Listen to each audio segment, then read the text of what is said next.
रंजन द्विवेदी पूर्व डीजीपी हमारे साथ इस वक्त जुड़े हुए हैं।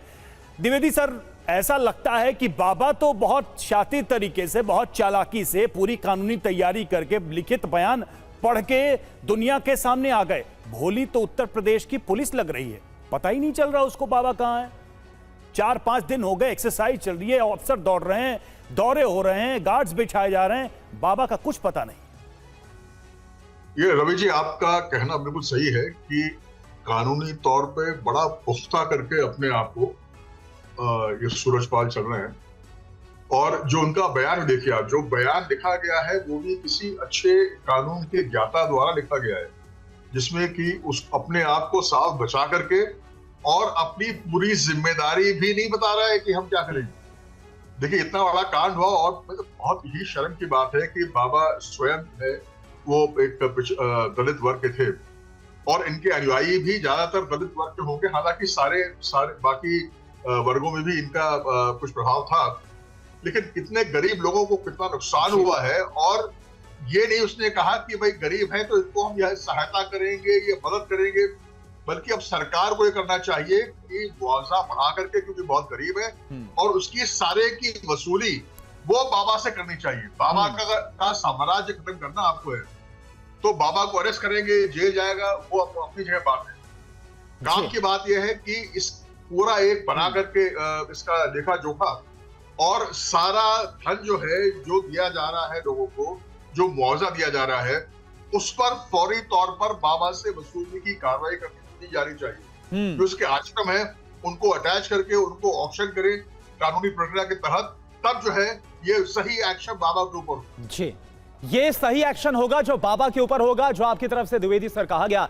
राजेश चौधरी इस वक्त हमारे साथ बीजेपी के प्रवक्ता जुड़े हुए हैं। राजेश चौधरी जी, देखिए बीजेपी की सरकार है उत्तर प्रदेश में और यहां की पुलिस व्यवस्था का दम लगातार भरा जाता है, लेकिन क्या ऐसा क्यों हो रहा है कि जिस बाबा के पास न्यूज एजेंसी पहुंच गई, अब तक वो यूपी पुलिस 6 दिन बीत जाने के बाद भी नहीं पहुंच पाई है? क्या बाबा इतना ताकतवर है, बाबा का रसूख इतना ज्यादा, या फिर यूपी पुलिस इतनी कमजोर है? हो क्या रहा है?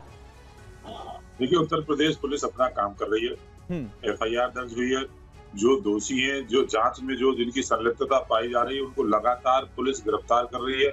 मुझे लगता है अब तक 8 लोगों को उत्तर प्रदेश की पुलिस ने गिरफ्तार किया है। इसका जो मुख्य आयोजन करता था वो दिल्ली में रात को कल गिरफ्तार हुआ है। तो जैसे जैसे जांच आगे बढ़ रही है और दोषियों का पता चलता जा रहा है, उन सबको हम लोग गिरफ्तार कर रहे हैं। अब उसमें जो आएगा, ऐसा तो है नहीं किसी को किसी दुर्भावना। बाबा सूरजपाल आएगा कि नहीं आएगा उस दायरे में, ये बताइए ना। पुलिस बताएगी इस बात को, पुलिस बताएगी। भाई सरकार आप लोगों की है, आपकी पार्टी की सरकार है, और हम तो ये भी सुनते थे कि उत्तर प्रदेश में न्याय का बुलडोजर चलता है। कहां है वो न्याय का बुलडोजर? न्याय का बुलडोजर चलता है उत्तर प्रदेश में, न्याय हो रहा है। उत्तर प्रदेश सरकार ने आयोग का गठन किया है, रिटायर्ड हाई कोर्ट के जज के नेतृत्व में एक सीनियर आईपीएस ऑफिसर और अधिकारी। सर, ये 5 दिन से पुलिस की परेड हम क्या देख रहे थे? बड़े बड़े अधिकारी हर आश्रम में जा रहे हैं, बाबा का पता नहीं चल रहा, और एक न्यूज एजेंसी बाबा तक पहुंच जाती है। ये सवाल अपने आप में बचकाना लगता है मुझे आपसे करना कि न्यूज एजेंसी का एक रिपोर्टर पहुंच गया, उत्तर प्रदेश की हजारों की फौज अभी तक नहीं बता पाई कि बाबा कहां है। एक ऑफिशियल बयान तो पुलिस का लेना बनता है ना सर बाबा से कि भाई हुआ क्या, आप बताओ, आप भी मौजूद थे। सेवादार का बयान ले लेती है पुलिस, बाबा का नहीं ले पाती है। सेवादार को पकड़ लेती है पुलिस, लेकिन बाबा तक नहीं पहुंच पाती है। जी बोलिए। आपका प्रश्न इतना लंबा हो जा रहा है कि सर जवाब दीजिए, जवाब दीजिए। लंबा प्रश्न होगा सर, 121 लोगों की जान गई है, लंबा प्रश्न होगा और कठोर प्रश्न भी होगा। 121 नहीं, 123 लोगों की जान गई है। तो आप समझिए कि प्रश्न कितना गंभीर है। बहुत सारे परिवार बर्बाद हुए, उसमें गरीब लोग थे, कमजोर लोग थे, दबे कुचले लोग थे, वो सब हुए। उत्तर प्रदेश सरकार ने तुरंत संज्ञान लिया है, सबकी इलाज की व्यवस्था की है, हॉस्पिटलों में ले जाकर के भर्ती कराया। आसपास के जिलों में आज भी लोग एडमिट हैं, जहां जिन लोगों की मौत। मेरे सवाल का जवाब दीजिए आप। सरकार मुआवजा दे रही है, जांच होने दीजिए ना जी, पहले ही दिन किसी को फांसी पे चढ़ा। अच्छा राजेश चौधरी जी, एक बात बताइए, बाबा ये बोल रहे हैं कि जिस वक्त भगदड़ हुई, स्टैम्पीड हुआ, बाबा वहां से जा चुके थे, दावा, लेकिन हमने दिखाया सीसीटीवी फुटेज में कि 1 से 1:30 बजे के बीच में भगदड़ हुई है और 1:30 बजे के बाद बाबा वहां से निकलते हैं। बाबा जिम्मेदार है या फिर नहीं, या फिर सिर्फ आप जांच का हवाला देंगे? ये जांच एजेंसियों का काम है। तो नहीं, आपको क्या लग रहा है, बाबा का नाम आप लोग क्यों नहीं खुलकर ले रहे हैं? बाबा जिम्मेदार आपको लगता है या नहीं? चाहे वो बाबा हो, चाहे बाबा से बड़ा और कोई बाबा हो, किसी को बख्शने वाली नहीं उत्तर प्रदेश पुलिस। किसी को कानून का अपना काम कर रहा है। निश्चित रूप से उसको सजा मिलेगी यदि दोषी है तो। ठीक है, तो जांच तो होने दीजिए। ठीक है। चलिए मोहम्मद आजम, आपको क्या लग रहा है, ये जांच सही दिशा में चल रही है? अब तक जो हुआ वो क्या संतोषप्रद है? जो कार्रवाई, जो त्वरित एक्शन का दावा किया जा रहा है, बीजेपी के प्रवक्ता को आप सुन रहे थे, आप क्या कहेंगे इस पर? और पॉलिटिकल पार्टीज की तरफ से मैंने देखा कि अभी तक बाबा के खिलाफ खुलकर नहीं बोल रहे, सब लोग संभल के बोल रहे हैं। आपकी पार्टी के बयान भी बड़े संतुलित लग रहे हैं मुझे इस पूरे मामले में, जबकि इतनी मौतें हुई हैं। आप लोग तो सरकार पर बिल्कुल घेराव कर देते थे, इस बार क्या हुआ सर?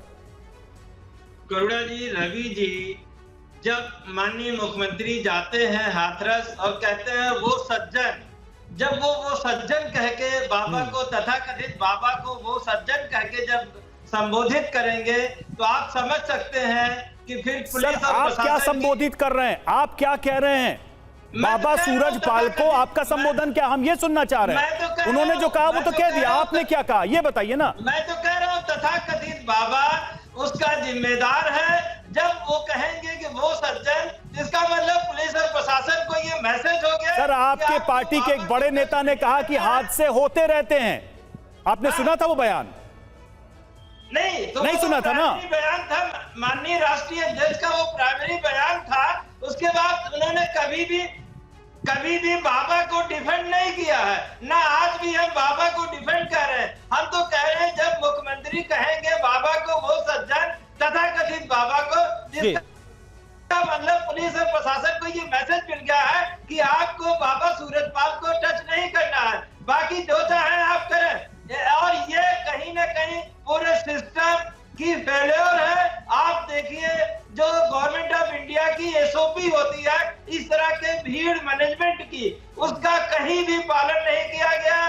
किसी भी तरह की वहां ना मेडिकल इमरजेंसी रखी गई, न फायर इमरजेंसी रखी गई, न क्राउड मैनेजमेंट की इमरजेंसी रखी गई। आपने देखा पीड़ितों ने किस तरह से उसके बाद कहा है कि मेडिकल व्यवस्था बिल्कुल चरमरा गई थी। हादसा हो गया, चलिए हो गया। सर, अखिलेश यादव कब जाएंगे पीड़ितों से मिलने? अखिलेश यादव कब जाएंगे पीड़ितों से मिलने? राहुल गांधी पहुंचे, मुख्यमंत्री पहुंचे, अखिलेश यादव कब जा रहे हैं, मुझे ये बताइए। जो बाबा बोल रहा है वही सरकार बोल रही है। बाबा कह रहा है कि आप प्रशासन पे भरोसा रखिए। ठीक है, ठीक है, यानी आपके हिसाब से पुलिस प्रशासन के साथ साथ आजम खान आप ये मान रहे हैं कि बाबा भी उतने जिम्मेदार बन रहे हैं, कार्रवाई होनी चाहिए।